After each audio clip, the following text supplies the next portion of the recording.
കഴിഞ്ഞ സാമ്പത്തിക വർഷം സംസ്ഥാനത്ത് റെക്കോർഡ് മദ്യവിൽപ്പന 19,000 കോടിയിലധികം രൂപയുടെ മദ്യമാണ് വിറ്റത്. 577.7 കോടി രൂപയുടെ വർധന മദ്യവിൽപ്പനയിലൂടെ ഉണ്ടായി. 2022-2023 സാമ്പത്തിക വർഷത്തിൽ 18,510.98 കോടി രൂപയുടെ മദ്യവിൽപ്പനയാണ് സംസ്ഥാനത്ത് നടന്നത്. എന്നാൽ ഈ വർഷം 577.7 കോടി രൂപ വർദ്ധിച്ച് 19,088.68 കോടിയിലെത്തി. വിൽപ്പനയിലെ നികുതി വഴി സർക്കാർ ഖജനാവിലെത്തിയത് 16,609.63 കോടി രൂപ. 2023 16,189.55 കോടി രൂപയായിരുന്നു.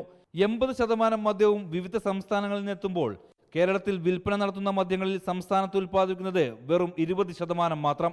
277 റീറ്റെയിൽ ഔട്ട്ലെറ്റുകൾ വഴിയാണ് സംസ്ഥാനത്തെ ബിവറേജസ് കോർപ്പറേഷൻ മദ്യവിൽപ്പന നടത്തുന്നത്. കൂടാതെ കൺസ്യൂമർ ഫെഡിന് കീഴിൽ 39 ഔട്ട്ലെറ്റുകളുമുണ്ട്. സംസ്ഥാനത്തെ 3.34 കോടി ജനങ്ങളിൽ 29.8 ലക്ഷം പുരുഷന്മാരും 3.1 ലക്ഷം സ്ത്രീകളും മദ്യം ഉപയോഗിക്കുന്നതായാണ് കണക്കുകൾ. പ്രതിദിനം 5 ലക്ഷത്തോളം ആളുകൾ മദ്യം ഉപയോഗിക്കുന്നതായാണ് റിപ്പോർട്ടുകൾ. റിപ്പോർട്ടർ, തിരുവനന്തപുരം.